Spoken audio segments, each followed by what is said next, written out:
All right. Hello and happy Tuesday. Thank you all for joining the Alumni Society today for the latest installment of our Microlearning Series, which provides actionable advice and insights from members for members. I'm Christina Merrill, Member and Community Engagement and Communications Manager at the Alumni Society and a proud graduate of Columbia. Today, I'm happy to member Bryant Galindo. Bryant is the founder of CollabsHQ. Thank you, Bryant, for joining us. Thank you, Christina. Very happy to be here with you. It's great to have you with us today.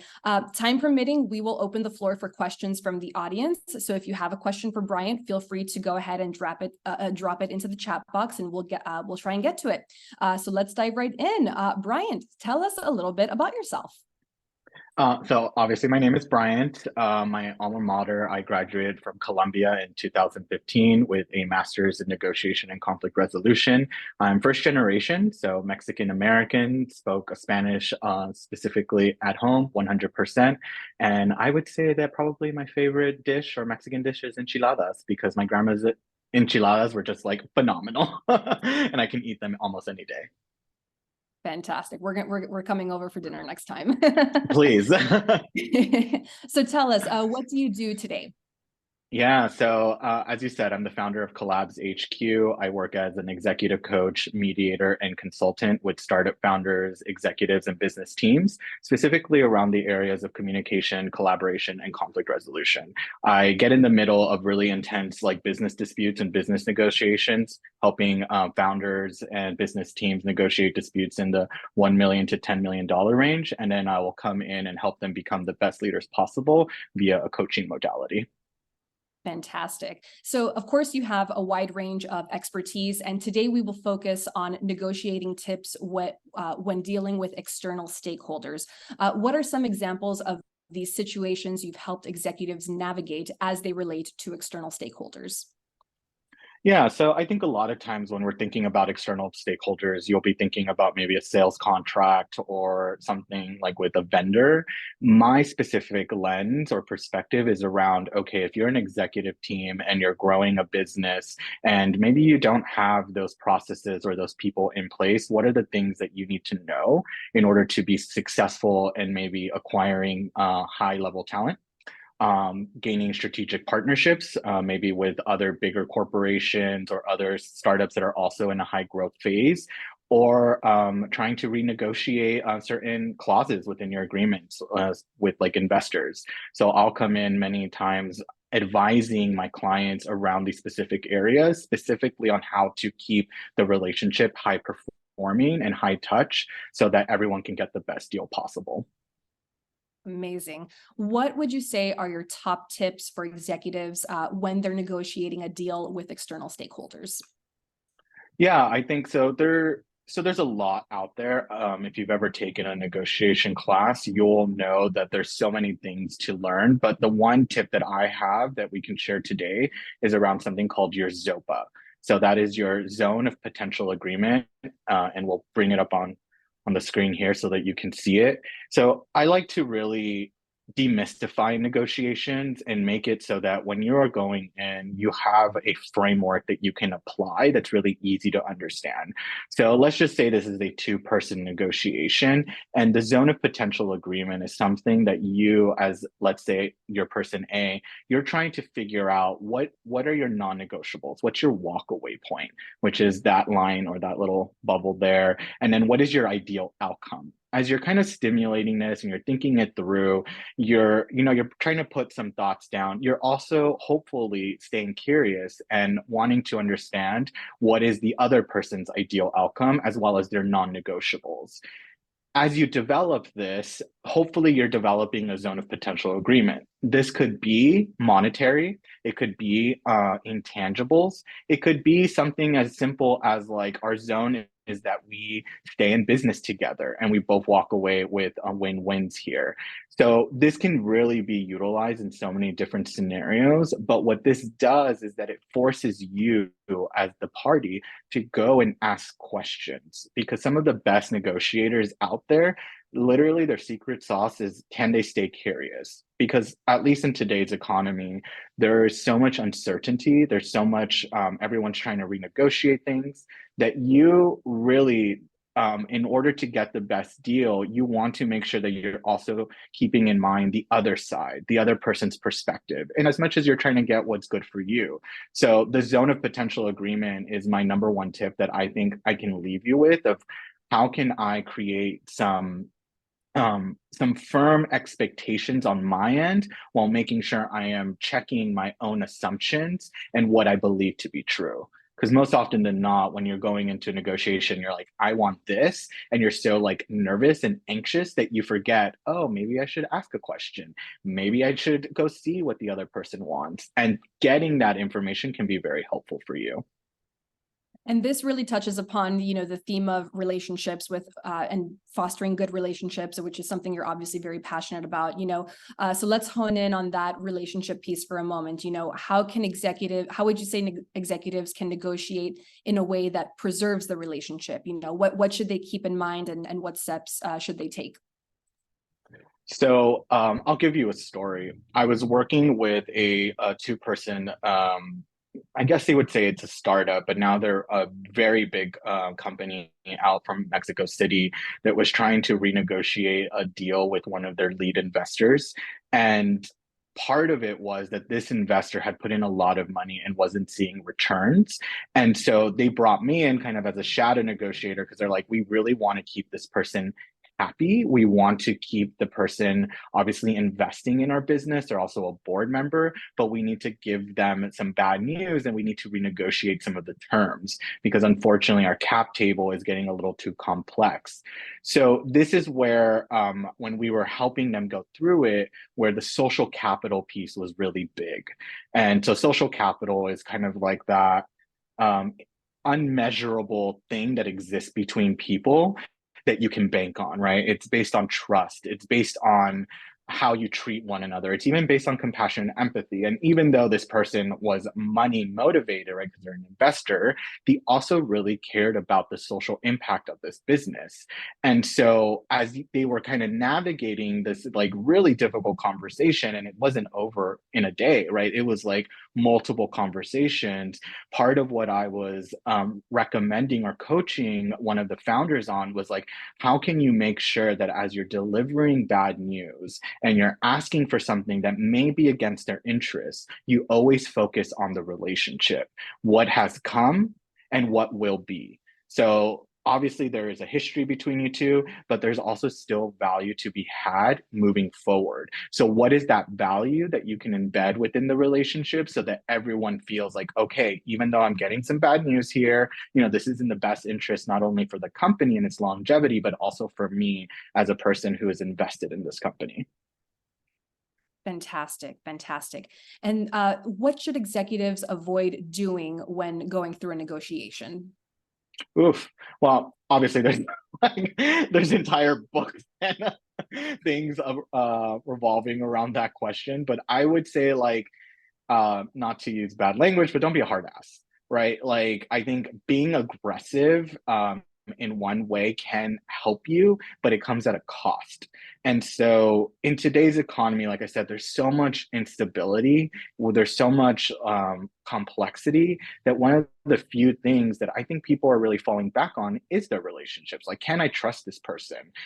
If we have a mature business conversation and it gets uncomfortable, can we get through the uncomfortability together? And so I would say, in as much as possible, temper maybe your own reactions and allow the other person the opportunity to also talk. Because some 9 out of 10 times they will reveal something that you didn't know, but because you were so caught up in trying to get what you wanted, you forget. And so it comes back to that curiosity piece. Like curiosity will save you. And so if you can really, really honor that and allow yourself to feel curious and actually be genuine in that, the other side will also react positively, hopefully. And if not, then that's another issue, right? There's in conflict resolution, there's a theorem called the crude law of social relations, which is that kindness begets more kindness. And it's called the crude law because it's kind of simple, but it's been researched, it's backed by science, and it shows that if you are kind, if you are curious, the other side will also reciprocate that to you. If they don't, the thing is that that's where you need to still stay more curious, because obviously something's going on for them and you need to uncover what that is, because maybe they have something that's going on in their life, maybe they had a bad car ride that day, right? Or maybe they don't want to redo the terms of some agreement because it'll bankrupt their company, but you don't know that, and so part of it is like, how do you maintain a space of a win-win that truly allows for that win-win while still making sure that you're uncovering more information that can help you? I love that. Love it. Thank you for sharing that. And how would you say, how can doing these things, in terms of like when it comes to things that you should avoid doing, if you do any of these bad things, how can doing these things backfire? Oh, well, here's another story. So this was a three-person business team I was working with, and one person had been fed up. They were grossing $5 million in an ad tech company, and they were doing really well. But this one person was really kind of blinded by kind of the human processes of what it means to be in a business relationship. He's like, hey, I provide value, you provide value, you provide value, that's why we're here, right? Who cares about the relationship? But the other two people really were like, we care, and it's starting to affect our culture as they were growing, because you have a business team will always reflect the culture to the rest of the company. And so the fact that one person was really driven more by money, which there's nothing wrong with that, but the other two were about like, hey, we want to build a culture that's friendly, that's collaborative, that is really innovative, and not just about money or the transaction. They started having conflict. And so part of me coming in to help them was to figure out, are we divorcing here? Are we going to sell this company, or are we going to try to salvage the relationship? And when it came to facilitating the conversation, they got to a place where they said, look, we're willing to give you a shot. What came out was that possibly he needed therapy, right? Which is not my lens. But like his aggression and him wanting certain things and wanting it a certain way made the others realize that if we're going to scale successfully, we all need to be on the same page. And I think this also applies for external stakeholders, that if we want to nurture this relationship and we want to grow together, we need to be on the same page. So if you do mess up, right, and you do something that you avoid, that you should avoid, there you can always backtrack. You can always forgive, right? I always talk about grace. Like, can we as humans allow each other to have grace and know that sometimes we'll just be human together and we'll mess up, but it's about how we recover. How do we show that we're willing to change? And I think that's really a different way of working now, that at least I see with my clients. They're more wanting that collaboration. They're more wanting that openness. And they want a different way of working that isn't, yes, they can be money focused, but they still care, and they still want that longevity piece too. Amazing. And actually, so on that note, when it comes to negotiating with external stakeholders, what are some trends you're seeing these days? So I think I've spoken about the economy, right? You can't really divorce negotiations from like the economy. Everyone's trying to get better terms. Everyone's trying to maybe even renege on deals or reevaluating deals. So I'm seeing a lot of my clients very anxious and wanting better terms, which like I understand why. And part of the trend that I am seeing is that when it comes to renegotiating these terms, like how do you do it again with that win-win? So if there's like something you leave from this talk, it's literally that phrase. It's like the win-win matters, especially if you are banking on changing terms that one person may not view favorably, which is a lot of what I see is that, oh, okay, we have to really redo this and reevaluate it. So a lot of my clients are wanting that shift, and whether or not they get it, I think what I have seen is that the relationship is a focal point in it.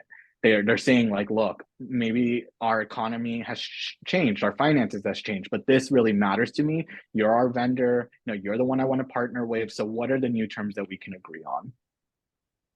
Incredible. Thank you. And then any final negotiating tips as we close out 2023 and head into 2024?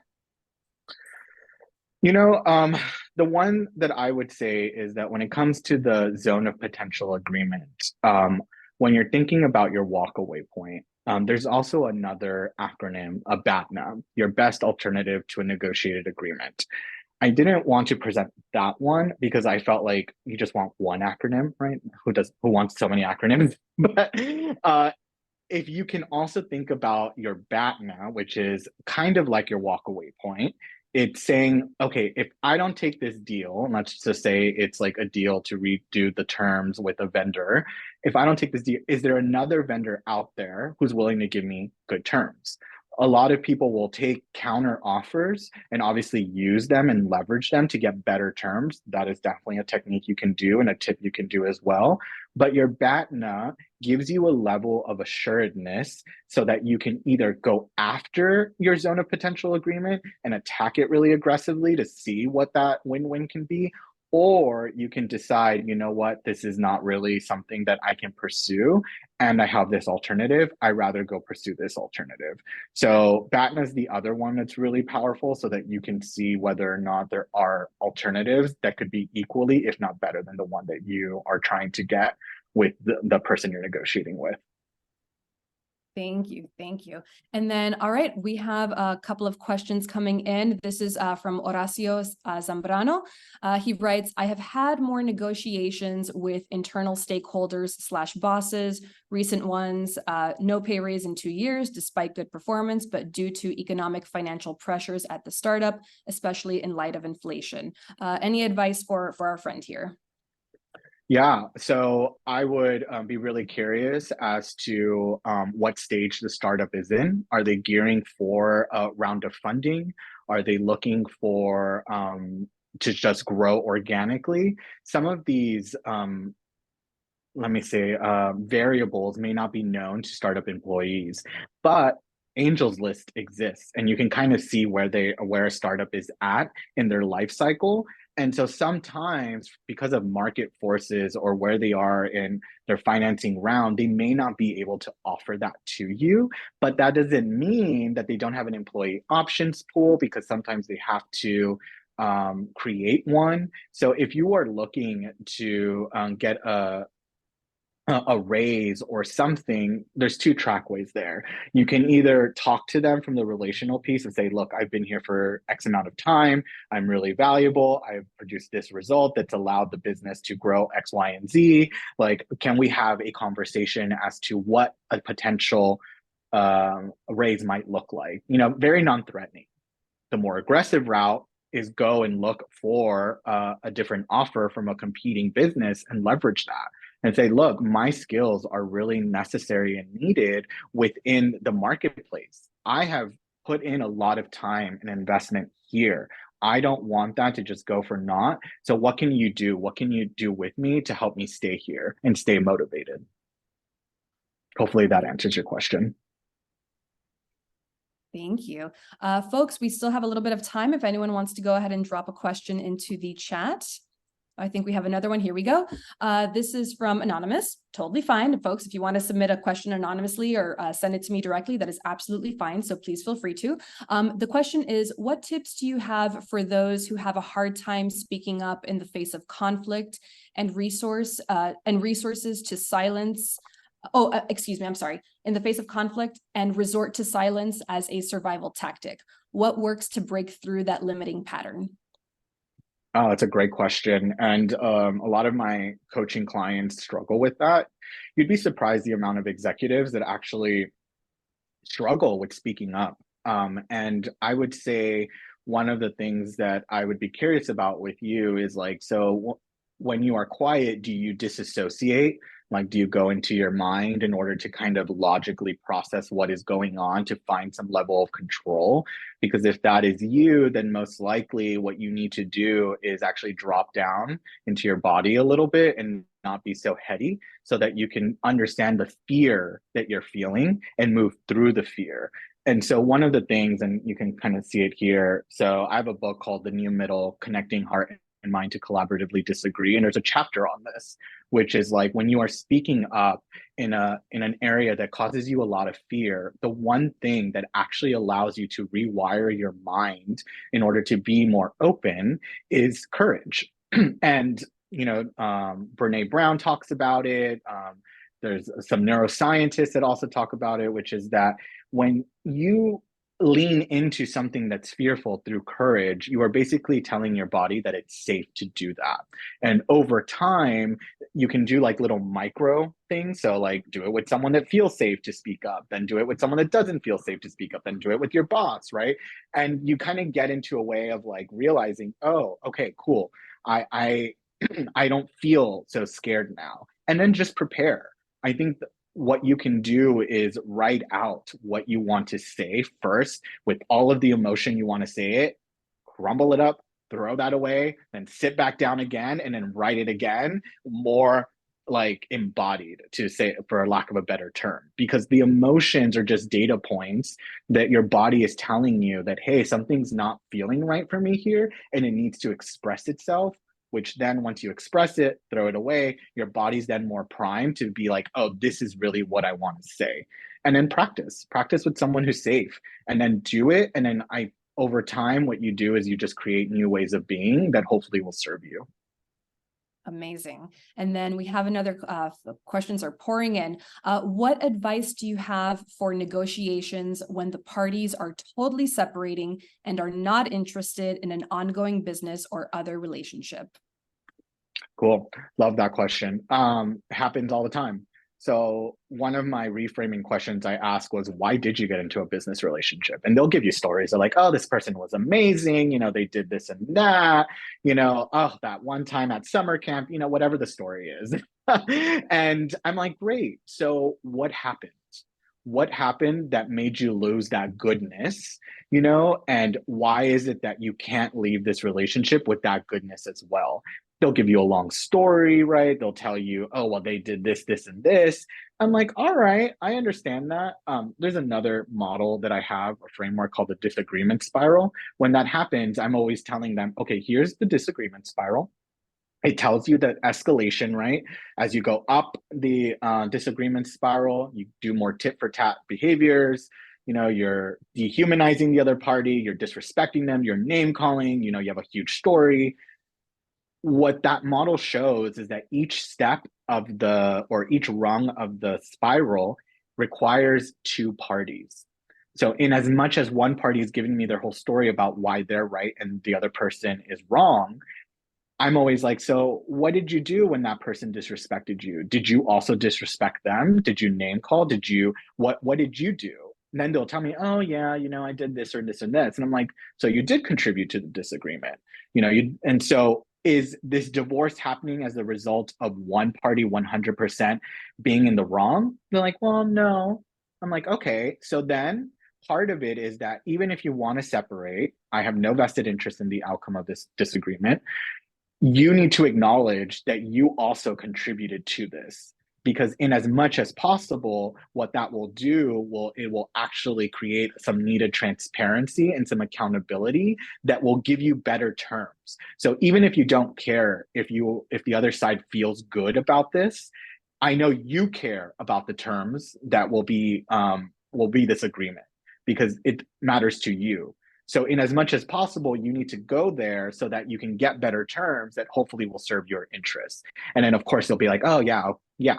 And back to the crude law of social relations, right? They'll say something like that. The other side will too. It's why 9 out of 10 times I have someone crying in my mediations, because it's such a cathartic release. We are humans primed to connect with other humans. When we feel wronged, we create a story to be able to funnel that experience into like our lens. But being able to be authentic, accountable to our actions, and then be in the grace of things allow us to come back down and to view the disagreement differently and hopefully end on better terms. So that was a long-winded way of answering your question, but there's a lot there to unpack. I love it. I love it. I love this theme of accountability and also looking inward. Well, it takes two to tango, to use a cliche. So perfect. And then a couple more questions. We're going to wrap it up soon, folks. But we'll just, I think we can have time for one more question. To what extent does personality typing help in negotiations? This person mentions, I worked for a narcissist CEO with ADHD who couldn't focus on something for more than 45 seconds. Is there anything you can share in this regard? Yeah, so there are different practitioners that will look specifically at personality. Try not to because I try not to create bias, at least in my experience, because when you label something, then you're labeling the whole history of that label to that person, even though, of course, like they could have narcissistic tendencies, they could be what some people describe as high conflict personalities. So what I try to do is there's an assessment called the Thomas Kilmann Conflict Instrument Mode. And I use this assessment with clients because it's simple, it's easy to understand, and it tells me what one of 5 styles that a person has when they're negotiating a difficult conversation. And so that is a competitor, a compromiser, an avoider, an accommodator, and a collaborator. And so that gives everyone shared language. So instead of me trying to label their personality, I'm going with a science-backed assessment to then create shared language. So hopefully we can understand one another instead of trying to create more gaps of misunderstanding. I'm trying to create bridges of understanding. Amazing. And we have one more question, Bryant. We Latinos can be deferential in the company of elders and superiors. How should we overcome that tendency in tough negotiations? Oof. Yeah, that's a big one. I've been working with some executives in El Salvador this year, and that actually came up, which is that, this person has seniority and we need to respect them, and I'm like, all right, that's perfect. You have the perfect ingredients for a great negotiation. It's all about respect. They should also respect you. Remember that. That piece is just as important. So if you respect them, they will respect you. There's a difference between being aggressive versus assertive. The aggressive party does not respect the other side. The assertive party does, while still being able to vocalize what they want. So there's a lot of you can tinker with language, right? Your tone, your body language, to make sure that that person feels that, so that when you are negotiating with someone who's older, you can still be respectful to them in their position and obviously respect yourself. Amazing. Amazing. Love it. Thank you so much, Bryant. Thank you again so much for being here today and sharing your insight. Everyone, thank you for your great questions. Bryant, you have some truly great experiences in this area, so thank you for sharing your wisdom. Quick one last question for you. How can members get in touch with you? Yeah, so you can reach out to me on LinkedIn. I'm pretty active there at Bryant Galindo. You can also reach out to me via email at bryant@collabshq.com. And I believe that's it. Perfect. Thank you. Also, folks, a little teaser. Bryant will do a follow-up session in early 2024, so stay tuned for more information. To our audience, if you are interested in sharing your knowledge and insights in an upcoming Microlearning Series webinar, email us at members@thealumnisociety.com with your idea. Thank you all again. Bryant, thank you again so very much for joining us today, and have a great rest of your week. Thank you.